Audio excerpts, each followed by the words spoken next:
जो सोना जो रहता है, आप पत्थर के ऊपर घिसोगे तो वो सोने का रंग भी उस पत्थर के ऊपर चढ़ जाता है। अगर लोहे को लेके पत्थर के ऊपर घिसोगे तो जो पत्थर जो है वो सोना नहीं बनता है। वैसे निकम्मे लोगों के साथ रह के हमारे ऊपर निखार नहीं आने वाला। हमको उन लोगों के साथ रहना है जो कामयाबी को ढूंढ रहे, कामयाबी पा रहे, उन लोगों के साथ हमको रहना है। वचन यहां पे आगे कहता है, तब वह उसके पास से चली गई और अपने बेटों समेत अपने घर जाकर द्वार बंद किया। तब वे तो उसके पास बर्तन लाते गए और वह उंडेलती गई। बेटों को काम दिया उसने। अभी देखो, उसके पास कुछ चीजें हैं, बेटों के पास भी कुछ बातें हैं। जो फैमिली एक होके काम करती है ना, उनके ऊपर कर्जा कभी नहीं होता है। जो फैमिली में यूनिटी रहती है, वो फैमिली में कभी कर्जा नहीं हो सकता। लेकिन जिस फैमिली में यूनिटी नहीं है, वो तो कर्जा होगा ही होगा। आज हमको जब तक हम एक होके काम नहीं करेंगे ना, कुछ होने वाला नहीं है। उसने क्या किया, उसने अपनी जिम्मेदारी ली। क्या जिम्मेदारी थी उसकी? तेल उंडेलना। वो तेल उंडेलती गई और जो दोनों बेटे जो है दो दिशा में गए, एक दाएं गया एक बाएं गया और पड़ोसियों के पास से बर्तन लाते गए। वो बच्चों ने ये नहीं कहा ये मेरा काम नहीं है, कर्जा मैंने थोड़े ही उठाया है, वो तुम दोनों ने उठाया, माँ बाप तुम हो, तुमने दिखाया निकाला है, हमारा काम नहीं है ये।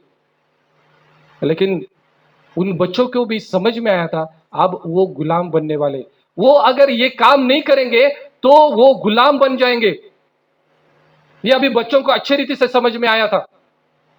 इसलिए गुलामी से बचने के लिए अभी उनको मां का सुनना जरूरी था, और इसलिए उन्होंने मां का उन्होंने सुना और वो लाते गए और जितने बर्तन लाते गए वो हर एक बर्तन भरता गया। जब तक कोऑर्डिनेशन जो है फैमिली में, जब तक कोऑर्डिनेशन फैमिली में नहीं रहता है, फैमिली कभी भी प्रॉस्पर नहीं हो सकती है। ये बात को मैंने देखा है। मैं कल एक वीडियो मैं देख रहा था, किसी ने तो मुझे भेजा है, मैं देख रहा था, उसमें बताया गया है कि गुजरात में एक हीरो का व्यापारी था और उस हीरो के व्यापारी ने अपने बेटे को 40 दिन तक अपने घर से बेदखल किया। हीरो का व्यापारी, सोच समझ सकते हो कितना पैसा उसके पास होगा। अपने बेटे को घर से निकाल दिया और वो जो बेटा जो है इधर उधर घूमते रहा, काम की खोज में लगा और उसको एक कपड़े की दुकान में उसको काम मिल गया, वहां पे वो काम करने लगा। और फिर 40 दिन के बाद उसके भाई उसके पास आए और फिर उसको लेके वापस वो चले गए। क्यों ये किया कि वो उस व्यापारी ने? क्योंकि उसको उसकी जिम्मेदारी समझनी चाहिए। आज बहुत बार यही बात होती कि हम अपने बच्चों को जिम्मेदारियां जो है सिखाते नहीं है, डरते हैं, नहीं होगा नहीं होगा।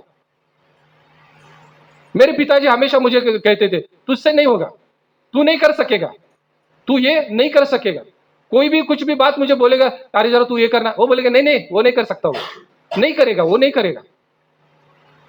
मेरे पिताजी के दिमाग में हमेशा यही था कि मैं कुछ नहीं कर सकता, लेकिन वो जो उनका कहना था कि कुछ नहीं कर सकता, वही मेरा स्ट्रॉन्ग पॉइंट हो गया। जब लोग मुझे बोलने लगे कि तेरे से तुझसे कुछ नहीं होगा, तब मेरा स्ट्रॉन्ग पॉइंट हो गया कि मैं कर सकता हूं। और मैंने किया, मैं करता रहा और आज भी मैं करता हूं और करता रहूंगा। क्यों? क्योंकि मुझे भरोसा मेरे खुद के ऊपर नहीं है, लेकिन जिसने मुझे बनाया है उसके प्लान मुझे मालूम है, इसके लिए मुझे मालूम है कि मैं कर सकता हूं। यहां पे मैं बताना चाहूंगा कि ये जो बच्चे जो है, दोनों बेटे जो है, वो बर्तन लाते गए, खाली बर्तन, और वो जो औरत जो है बर्तनों को भरती गई। और छठा वचन यहां पे कहता है, जब बर्तन भर गए तब उसने अपने बेटे से कहा मेरे पास एक और भी ले आ। उसने उससे कहा और बर्तन तो नहीं रहा। तब तेल रुक गया। जब बर्तन वहां पे खत्म हो गए, तेल रुक गया। जिस दिन आप काम करना बंद करोगे, आपका इनकम सोर्स बंद हो जाएगा। यहां पे हम देखते कि जब तक वो कर रही थी, वो भर रहा था। तेल कितना था? एक हांडा भर था। तो भरना कितना चाहिए था? एक हांडा ही भरना चाहिए था। आज तुम्हारे पास पैसा कितना है? मुट्ठी भर भी है। कितना आना चाहिए? मुट्ठी भर भी आना चाहिए, लेकिन नहीं है।